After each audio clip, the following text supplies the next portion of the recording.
तो आज की इस वीडियो के अंदर हम आप सभी के साथ में अपनी क्लास 8th हिस्ट्री सब्जेक्ट के चैप्टर नंबर 2 को डिस्कस करने वाले हैं, जो कि है from trade to territory the company establishes power. कि भाई जो आपकी कंपनी थी शुरू में तो वो व्यापारी बनकर हमारे इंडिया के अंदर आई थी, लेकिन बाद में उन लोगों ने अपनी टेरिटरी को बनाना स्टार्ट कर दिया। तो इस टाइम पे उसकी कैसे यहाँ पे डेवलपमेंट हुई, जो कंपनी थी कैसे उसने अपनी पावर को यहाँ पे इस्टेब्लिश किया, तो उस सभी के बारे में हम हमारे चैप्टर के अंदर स्टडी करने वाले हैं। ठीक है, तो यहाँ पे सबसे पहले बेसिकली आपके चैप्टर का ये नाम है, उसके बाद यहाँ पे आगे कहता है Aurangzeb was the last of the powerful Mughal rulers. कि भाई जो आपके औरंगजेब थे वो आपके मुगल जो राजा थे उनमें सबसे लास्ट पावरफुल रूलर थे। उसके बाद कहते हैं ही established control over a very large part of the territory that is now known as India. और यहाँ पे बताते हैं कि उनका जो यहाँ पे साम्राज्य था बहुत बड़ा फैला हुआ था और वो बहुत बड़े पार्ट को हमारी टेरिटरी के कंट्रोल करते थे, जो जिस टेरिटरी को आज हम इंडिया बोलते हैं। फिर कहते हैं after his death in 1707 many Mughals governors subedars and big zamindars began arising their authority and established regional kingdoms. As powerful regional kingdoms emerged in various parts of India, Delhi could no longer functions as an effective center. फिर कहते हैं by the second half of the 18th century, however, a new power was emerging on a political horizon, the British. Did you know that the British originally came as a small trading company and were reluctant to acquire territories? How then did they come to be masters of vast empire? In this chapter you will see how this came about. अब my friends यहाँ पे basically आप सभी को क्या बात समझाता है, चलो मैं उसको आपको एक्सप्लेन करता हूँ। यहाँ पे कहते हैं कि भाई जो आपके लास्ट राजा थे जिसका नाम आपका औरंगजेब था, उनके मरने के बाद 1707 के बाद क्या हुआ कि आपकी मानो भाई ये पूरा साम्राज्य इनका था। ठीक है, इसके अंडर मतलब कि जो भी कुछ था वो सभी को औरंगजेब देखते थे। ठीक है, अब आपके औरंगजेब तो माय फ्रेंड्स यहाँ पे नहीं रहे, उनकी डेथ हो गई। उसके बाद क्या हुआ यार, आपको ये तो पता है कि भाई सबसे ऊपर आपका राजा होता है, फिर वो राजा क्या करता है अपनी पावर को अलग अलग लोगों के अंदर बांट देता है। ठीक है, तो वैसा ही कुछ माय फ्रेंड्स इसने भी बांट रखा था। तो यार यहाँ पे जो आपके बड़े बड़े सूबेदार थे, जिसके अंदर में इतना एरिया आता है, फिर कोई बड़ा जमींदार हो गया, मान लो इसके अंडर में इतना एरिया आता है, अब इसके अंडर में इतना एरिया आता है, इसके अंडर में इतना एरिया आता है। तो इन सभी ने क्या कहा कि भाई अब हम क्या करेंगे, हम यहाँ पे पूरे इस राजा की बात नहीं मानेंगे, क्योंकि इसके बाद जो भी आपके राजा आए वो इतने पावरफुल यहाँ पे नहीं थे। इन्होंने क्या कहा कि भाई इतना जो हमारा एरिया आता है ना, हम इसको अलग से एक साम्राज्य बना देंगे, यानी कि अपनी खुद की किंगडम बना देंगे। सो ऐसे माय फ्रेंड्स जो आपका यार ये मुगल साम्राज्य थे छोटे छोटे टुकड़ों के अंदर टूट के आपका अलग अलग बंटना यहाँ पे स्टार्ट हो गया। उसके बाद यहाँ पे बताता है कि भाई ऐसे बंटने के बाद बेसिकली हुआ क्या कि जो आपके अंग्रेज थे लोग थे, उनका यहाँ पे राज आना स्टार्ट हो गया। और माय फ्रेंड्स आप सभी को यहाँ पे ये बात भी एक्सप्लेन करता है कि भाई हमारा जो चैप्टर है ना, हम इसके अंदर ये बात भी जानेंगे कि भाई शुरू में तो जो आपके अंग्रेज आए थे वो सिर्फ यहाँ पे व्यापार करने आए थे, ट्रेड करने आए थे, लेकिन धीरे धीरे वो इतने स्ट्रॉन्ग यहाँ पे कैसे बने, फिर उस सभी के बारे में माय फ्रेंड्स हम यहाँ पे जानने वाले हैं। तो चलो यार एक काम करते हैं, अब आगे बढ़ते हैं और हमारे चैप्टर को कंटिन्यू करते हैं। ठीक है, अब यार जो आपने पीछे फिगर देखी उसके बारे में बता रहा है और कह रहा है Bahadur Shah Zafar and his sons being arrested by the captain Hudson. After Aurangzeb, there was no powerful Mughal ruler, but Mughal emperors continued to be symbolically important. In fact, when a massive rebellion against British rule broke out in 1857, Bahadur Shah Jafar, the Mughal emperor at the time, was seen as the natural leader. Once the revolt was put down by the company, Bahadur Shah Jafar was forced to levy the kingdom and his sons were shot in the cold blood. अब my friends यहाँ पे basically आप सभी को क्या बताते हैं कि भाई ये जो पिक्चर आप देख रहे हैं ना, ये आप बहादुर शाह के मतलब कि जब उन अंग्रेजों ने अरेस्ट किया, ये तब की पिक्चर है। और यहाँ पे बताता है कि भाई आपके जो औरंगजेब थे उसके बाद आपके मुगल जो राजा थे वो तो कंटिन्यू रहे कि भाई इनके बाद ये राजा आ गया, अब ये राजा आ गया, अब ये राजा आ गया, लेकिन यार उनके हाथ में ज़्यादा पावर यहाँ पे नहीं रही थी। फिर बताते हैं कि जो आपकी 1857 की माय फ्रेंड्स क्रांति हुई, इसके बारे में हम आगे स्टडी करेंगे। बेसिकली उसमें क्या हुआ कि उसका लीडर भी उन लोगों ने किसको बनाया, बहादुर शाह जफर को ही बनाया। मतलब कि लोगों के दिलों में अभी भी ये था कि भाई जो मुगल रूलर हैं वही हमारे बेसिकली क्या है, एक तरीके से राजा हैं, लेकिन यार उन्होंने क्या किया कि अपनी पावर को अलग अलग यहाँ पे वो करना स्टार्ट कर दिया था। ठीक है, अब बेसिकली आप सभी को यही बात बता रहा था और यही कुछ यहाँ पे बताना चाहता है। उसके बाद चलो माय फ्रेंड्स अब आपको बताते हैं east India company comes east, कि भाई जो आपकी ईस्ट इंडिया कंपनी थी वो ईस्ट आ गई। ठीक है, इन 1600 the East India company acquired a charter from the ruler of England. Queen Elizabeth first gained it the sole right to trade with the East. This means that no other trading group in England could compete with the East India Company. With this charter, the company could venture across the ocean looking for the new lands from which it would buy goods at a cheap price and carry them back to the Europe to sell at a higher price. The company did not have to fear competition from the other English trading companies.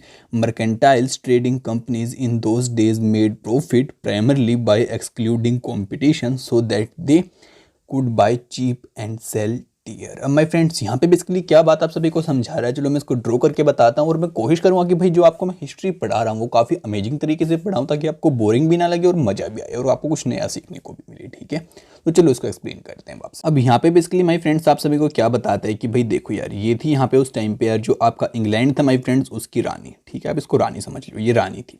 इसके पास क्या हुआ आपकी, इसने एक मतलब कि एक east India company आप क्या ही वो बोली कि मैम हम क्या करना चाहते हैं, जो हमारे ईस्ट का एरिया है वहाँ पे जाके हम व्यापार करना चाहते हैं, आई मीन ट्रेड करना चाहते हैं। ठीक है, तो आप हमें चार्टर दो, आई मीन आप हमें परमिशन दो कि हम वहाँ पे जाके ट्रेड कर लें और यार कोई हमें मतलब कि वहाँ पे डिस्टर्ब ना करे, आई मीन हमारे कोई कंपटीशन में दूसरी कंपनी इंग्लैंड से यहाँ पे नहीं जाएगी, जिस वजह से माय फ्रेंड्स क्या होगा कि सारा प्रॉफिट किनका होगा, इन्हीं का होगा। अब यार ये बात भी मैं आपको यहाँ पे समझाता हूँ। माय फ्रेंड्स ये देखो, अब ये यार ये कोई एरिया है। ठीक है, इस एरिया में माय फ्रेंड्स व्यापार करने के लिए आपका एक तो ये व्यापारी है और ये मानो इंग्लैंड से आया आपका। ठीक है, अब मानो माय फ्रेंड्स इंग्लैंड से आपका एक व्यापारी और आ गया, अब ये भी यहीं पे व्यापार कर रहे हैं, तो यार क्या होगा, इन दोनों के बीच में कंपटीशन होगा। अगर माय फ्रेंड्स यहाँ से हम इस व्यापारी को हटा दें तो यार सिर्फ आपका एक यही व्यापारी रहेगा, तो यहाँ पे कंपटीशन नहीं होगा, तो सारा प्रॉफिट किसका रहेगा, इसका रहेगा। इसलिए माय फ्रेंड्स इन्होंने यहाँ पे क्वीन से ये लिया कि भाई वहाँ पे हम ट्रेड करने जा रहे हैं ईस्ट के अंदर, आप में से अभी यहाँ पे कोई भी इंग्लैंड से नहीं आएगा। ठीक है, तो माय फ्रेंड्स अब कंपटीशन वहाँ पे नहीं रहा, तो सारा प्रॉफिट यार इन्हीं का होगा और इन्होंने परमिशन लेके अपना ईस्ट के लिए स्टार्ट कर दिया। अब इससे आपको ये बात समझ में आती है कि जो ब्रिटिश लोग स्टार्टिंग में आए थे वो सिर्फ व्यापार करने के लिए आए थे। अब आप समझ सकते हैं कि जो आपका इंग्लैंड है माय फ्रेंड्स इस साइड है, हमारा इंडिया इस वाली साइड पड़ता है और यार इसके कंपैरेटिव में आपको पता है कि ये कहाँ पे पड़ेगा, आपका ईस्ट डायरेक्शन में। ठीक है, तो अब अगर ये ईस्ट में पड़ रहा है तो आपका इसी के ऊपर इसका नेम है कि east India company, I mean जो ईस्ट के अंदर ट्रेड करे वो वाली कंपनी। ठीक है, अब बाकी माय फ्रेंड्स आपको यहाँ पे आगे एक मैप भी शो कर रखा है जो कि आपको बताता है कि भाई कौन सा रूट जो आपकी कंपनी ने यहाँ पे फॉलो किया था हमारे इंडिया के अंदर आने के लिए, जो हमारे आसपास का एरिया है वहाँ पे आने के लिए। ठीक है, अब एक काम करता हूँ, मैं एक बार इसको यहाँ तक स्टडी कर लेता हूँ, फिर इकट्ठा आप सभी को यहाँ पे मैप के ऊपर समझा दूंगा। ठीक है, तो यहाँ पे कहते हैं the royal charter however could not prevent other European powers from entering the eastern market. By the time first English ships sailed down the west coast of Africa round the Cape of Good Hope and crossed the Indian Oceans, the Portuguese had already established their presence in the western coast of India and had their base in Goa. In fact, it was Vasco da Gama, a Portuguese explorer who had discovered the sea route to India in 1498. By the early 17th century, the Dutch too were exploring the possibilities of trade in the Indian Ocean. Soon the French trader arrived on the scene. अब my friends यहाँ पे basically आप सभी को क्या बताता है, चलो उसको एक्सप्लेन करता हूँ। ठीक है, सो यहाँ पे यार आप सभी को कहते हैं कि भाई ये देखो यार, अब यहाँ पे आपका पड़ता है माय फ्रेंड्स ब्रिटेन, आपका इंग्लैंड आप बोल सकते हो। इन्होंने यहाँ पे क्वीन से परमिशन ली और फिर ये अपने समुद्री जहाज़ों के अंदर यहाँ पे बैठ गए और यहाँ पे ईस्ट की तरफ में, अब आपको पता है कि ईस्ट कहाँ पे पड़ता है, इस वाली साइड पड़ता है, लेकिन यहाँ पे तो आपका समुद्र है नहीं, तो इन लोगों को ऐसे यहाँ पे घूम के आना पड़ा। यहाँ पे भी पहुँचे वो लोग आपके, अभी अफ्रीका सबसे पहले माय फ्रेंड्स वो आपके अफ्रीका पहुँचे, फिर थोड़ा सा और उन्होंने आगे से लिया अपने जहाज़ को, तो वो यहाँ पे पहुँच गए। बॉम्बे हो गया, मद्रास, फिर यहाँ पे कलकत्ता हो गया आपका, और माय फ्रेंड्स वो थोड़े बहुत आपके आगे भी यहाँ पे गए, जो आपके आइलैंड्स हैं इनके ऊपर भी गए। ठीक है, तो इस तरीके से माय फ्रेंड्स वो यहाँ पे आए और यहाँ पे बताता है कि भाई जो आपकी इंग्लिश आए आपकी, ये तो 1600 के अंदर आए थे, लेकिन यार इनसे पहले आपके पुर्तगीज़ भी यहाँ पे पहुँच चुके थे। और पुर्तगीज़ यहाँ पे सबसे पहले आपके इसके अंदर वास्को डी गामा आए थे माय फ्रेंड्स, जो कि आपके 1498 के अंदर आए थे। उन्होंने हमारे मतलब कि वो वहाँ से आके आपके यहाँ पे आए थे हमारे, उसके अंदर, और ये पुर्तगीज़ थे, आई मीन ये आपके इंग्लैंड से नहीं थे। उसके बाद माय फ्रेंड्स बताते हैं कि यहाँ पे फिर डच वाले भी आए ट्रेड करने के लिए, और फिर आपके फ्रेंच भी यहाँ पे इसी सीन के अंदर आए, और उन्होंने मतलब कि ये जो आपके समुद्री यहाँ पे पोर्ट होते हैं ना, यहाँ से मतलब की एंट्री यहाँ पे ली ट्रेड करने के लिए। मतलब कि यहाँ पे इस टाइम पे सिर्फ आपके इंग्लिश ही नहीं थे, यहाँ पे डच भी थे आपके, और फ्रेंच भी आ गए थे माय फ्रेंड्स बाद में, और उससे पहले आपके पुर्तगीज़ भी आए थे, ठीक है। लेकिन सबसे पहले पुर्तगीज़ में कौन आए थे? आपके वास्को डी गामा आए थे, जिन्होंने इस रूट को यहाँ पे ढूंढा था, ठीक है। उसके बाद चलो यार अब आपको बताते हैं हम मर्केंटाइल के बारे में, ठीक है। अब यहाँ पे आप सभी को कहता है a business enterprise that makes profit primarily through trade buying goods cheaper and sell them at the higher price. The problem was that all the companies were interested in buying the same thing. The fine quality of cotton and silk produced in India had a big market in Europe. Pepper, cloves, cardamom and the cinnamon too where is a great demand. Competition amongst the European companies inevitably pushed up by the prices at which these goods could be purchased, and this reduced the profit that could be earned. The only way the trading companies could flourish was the eliminating rival competitors. The urge to secure market therefore led to the first battle between the trading companies. Though the 17th and 18th century, they regularly sank each other's ships, blockaded routes, and prevented rival ships from moving the supplies of goods. Trade was carried on with arms, and trading posts were protected through the fortifications. This effort to fortify settlements and the carry on profitable trade also led to the intense conflict with the local rulers. The company therefore found it difficult to separate trade from the politics. Let us see how this happened. East India Company begins trade in Bengal.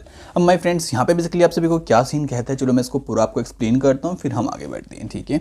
अब यार यहाँ पे basically आप सभी को ये बताना चाहते हैं कि भाई आपको पता है कि अब किसी इंसान का बिजनेस है, ठीक है यार। अब मानो ये इंसान है आपके, आप कुछ भी नाम दे सकते हो, उसका मानो राम नाम है यहाँ पे, ठीक है। अब यार ये यहाँ पे बिजनेस करता है, कोई यहाँ पे आपका श्याम भी आ गया, ये भी बिजनेस करते हैं, ठीक है माय फ्रेंड्स, ये दोनों यहाँ पे बिजनेस करते हैं। तो यार होता क्या है कि भाई आपको पता है कि बिजनेस के अंदर बेसिकली सीन क्या रहता है कि अब यार मानो ये कोई चीज़ यहाँ पे बेच रहा है और ये कोई चीज़ यहाँ पे खरीद रहा है, ठीक है। अब यार इनका काम क्या रहेगा दोनों का कि भाई यहाँ से हम सस्ते दामों पे खरीदे दोनों चीज़ों को, और उसके बाद यहाँ पे उसको महंगे दाम पे बेच दें। बिजनेस आपका यही होता है, ठीक है। सो माय फ्रेंड्स यहाँ पे आप सभी को बेसिकली बताना क्या चाहता है कि भाई ये दोनों राम श्याम थे, आप इसको राम श्याम मत मानो, आप इसको मानो ये थी आपकी इंग्लिश वाली ईस्ट इंडिया कंपनी, और ये थी माय फ्रेंड्स आप इसको फ्रेंच मान लो, डच मान लो, और आपकी और भी बहुत सारी थी, मतलब कि आप 2-3 यहाँ पे और इंक्लूड कर सकते हो, ठीक है।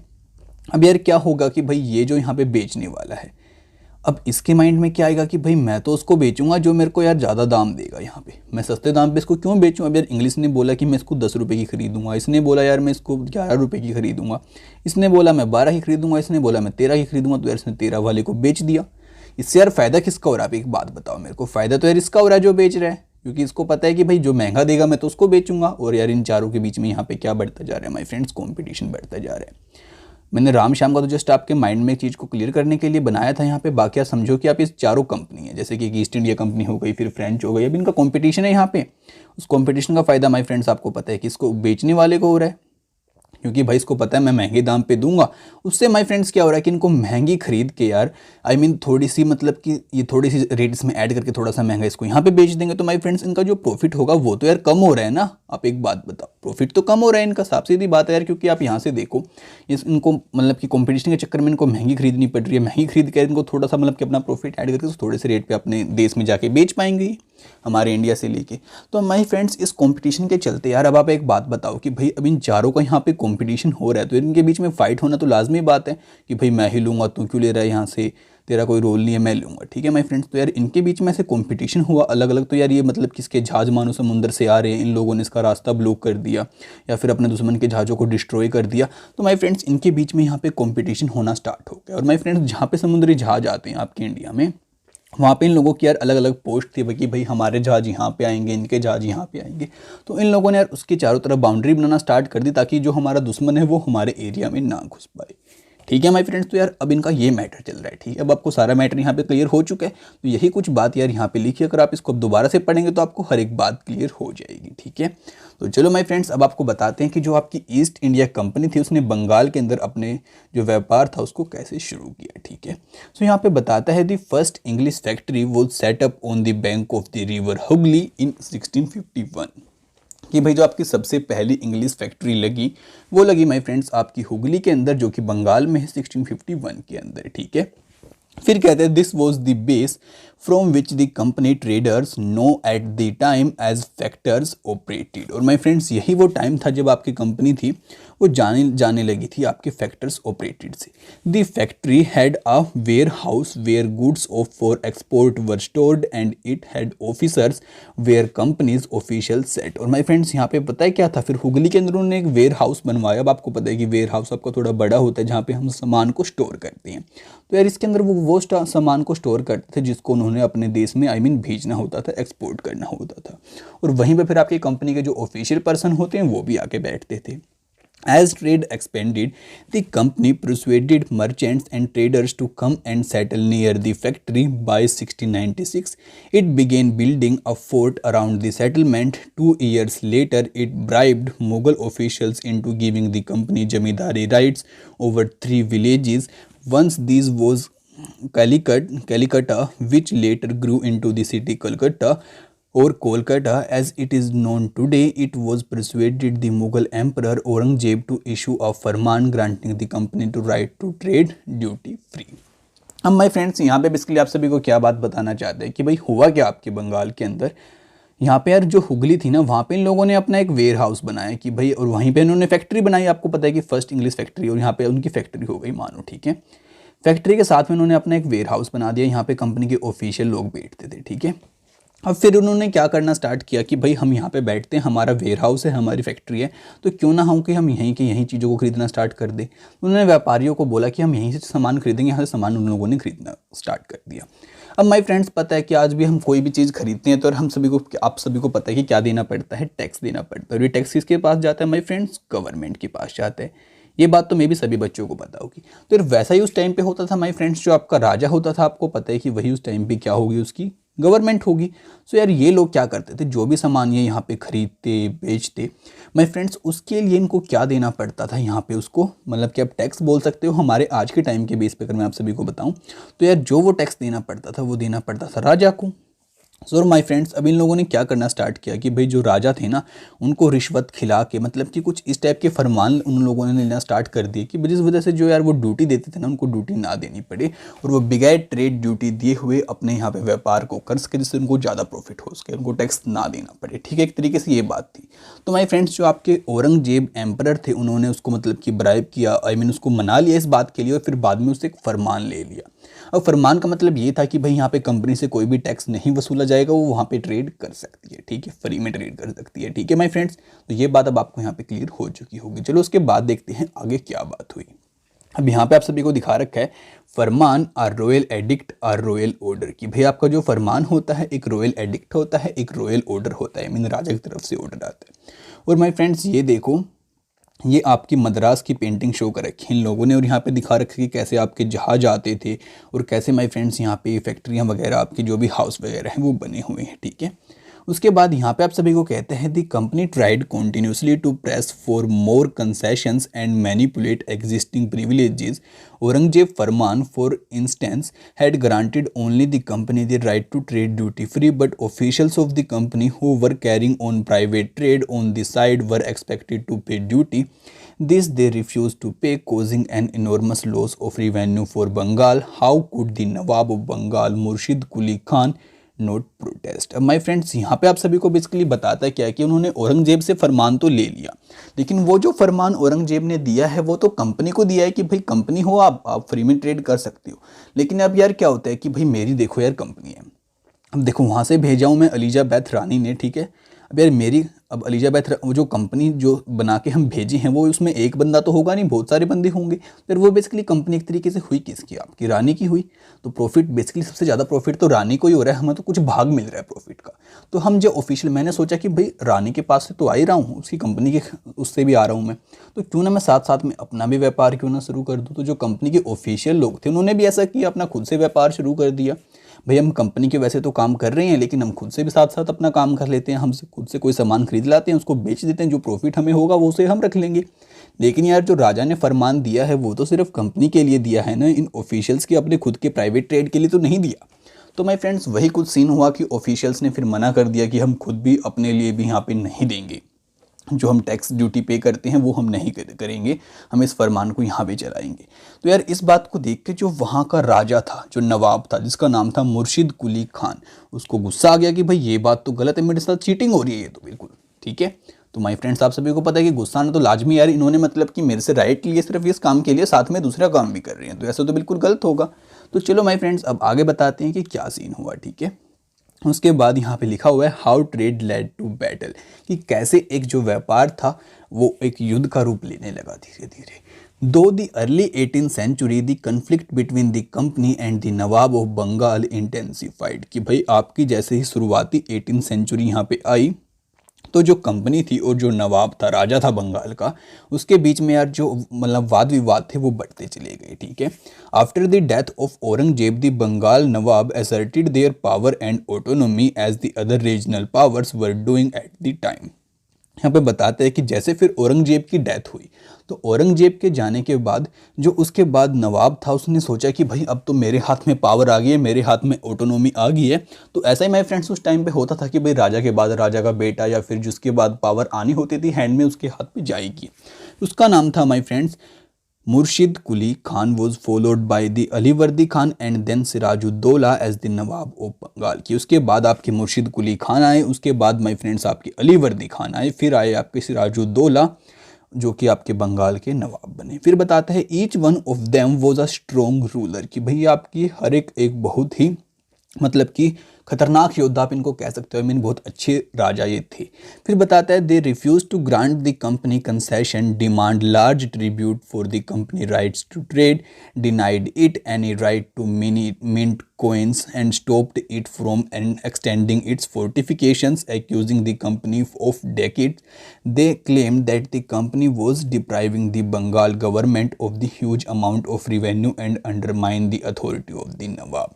अब माय फ्रेंड्स बेसिकली इन लोगों ने फिर क्या किया, जब ये आए तो इन्होंने कंपनी को मना कर दिया कि भाई जो आप यहाँ पे हमारी कोस्ट के ऊपर अपना घर बना रहे हो, फिर उसकी चारों तरफ से बाउंड्री बना रहे हो, जो फैक्ट्री बना रहे हो उसकी तरफ से चारों तरफ से बाउंड्री बना रहे हो, आप उसको नहीं बना सकते। इन लोगों ने उस बात को मना कर दिया। इन लोगों ने कहा कि भाई जो हमने आपको कंसेशन यहाँ पे दिया है कि भाई आप यहाँ पे व्यापार का ये वाला अमाउंट नहीं पे करोगे, आई मीन आपको टैक्स ड्यूटी नहीं देनी पड़ेगी, तो इन्होंने माय फ्रेंड्स कहा कि आपको ट्रेड ड्यूटी हमें देनी पड़ेगी, ठीक है। क्योंकि यार आपकी वजह से क्या हो रहा है, जो हमारा मतलब कि रिवेन्यू आता है, जो हमारी कमाई आती है गवर्नमेंट की बंगाल की, वो धीरे धीरे बहुत कम हो रही है, ठीक है, और हमें वो कमाई चाहिए। It was refusing to pay taxes, writing disrespectful letter and trying to humiliate the Nawab and his officials। और यहाँ पे क्या हुआ कि फिर उन अंग्रेज़ों ने टैक्सों का जो पे करने से मना कर दिया कि हम टैक्सों को यहाँ पे नहीं करेंगे। तो इस वजह से माय फ्रेंड्स जो नवाब थे और जो ऑफिशियल्स थे उनके बीच में कॉन्फ्लिक्ट्स यहाँ पे आपके धीरे धीरे बढ़ने लगे, ठीक है। अब लग रही है ना कि आपको पूरी स्टोरी की तरह माय फ्रेंड्स, आई होप कि आप सभी को मज़ा आ रहा होगा, ठीक है। अब यार यहाँ पे शो करती है आपकी पिक्चर ये रॉबर्ट क्लाइव की। अब ये थे माय फ्रेंड्स आपकी Robert Clive.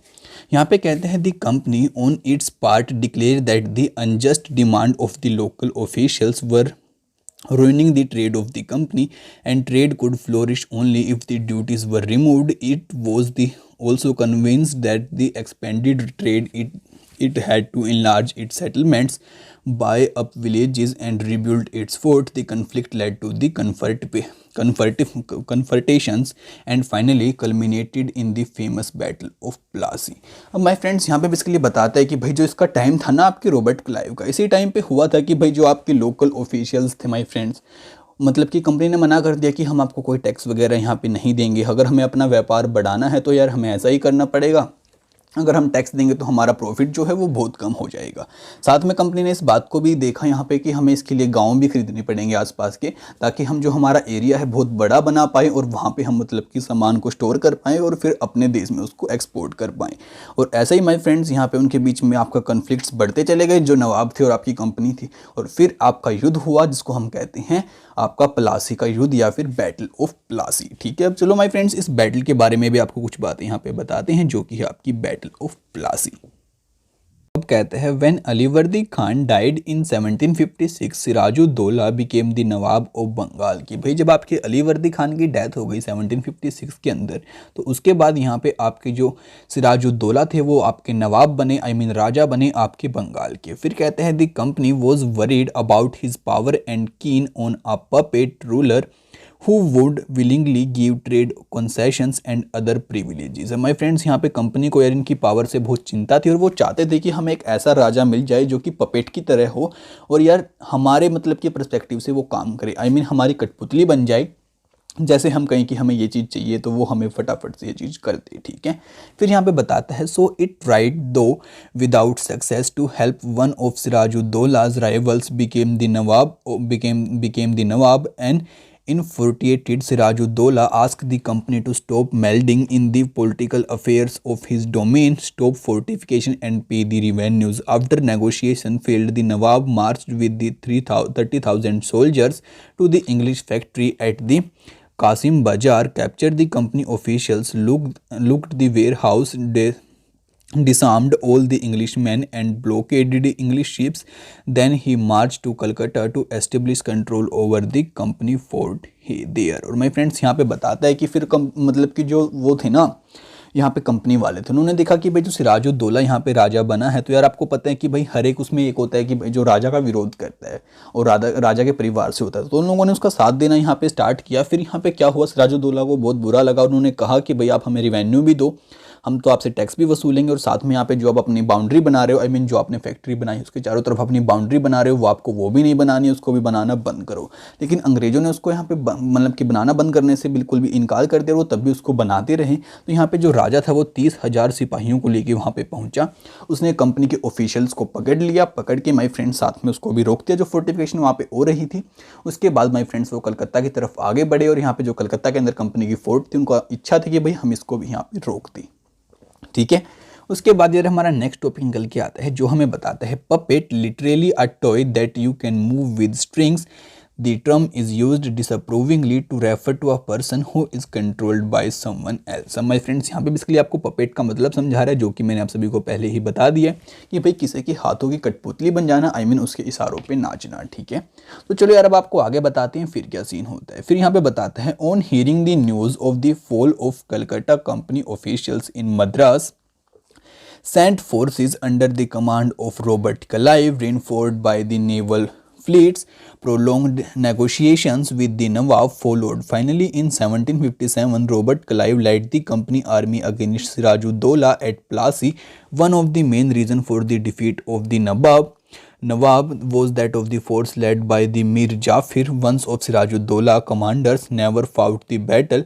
Clive had managed to secure his support by promising to make him Nawab after crushing Sirajuddaula. अब माय फ्रेंड्स बेसिकली मैं आपको बताता हूँ क्या सीन होता है।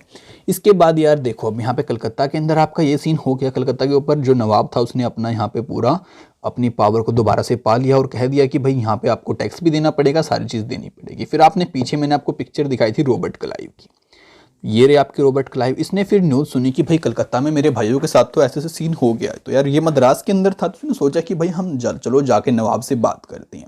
ये लोग नवाब से बात करने गए, इन्होंने नेगोशिएशन वहाँ पे किया, इन्होंने एक तरीके से वहाँ पे बात मान ली, मतलब कि कुछ ऐसा सीन इन लोगों ने दिखाया।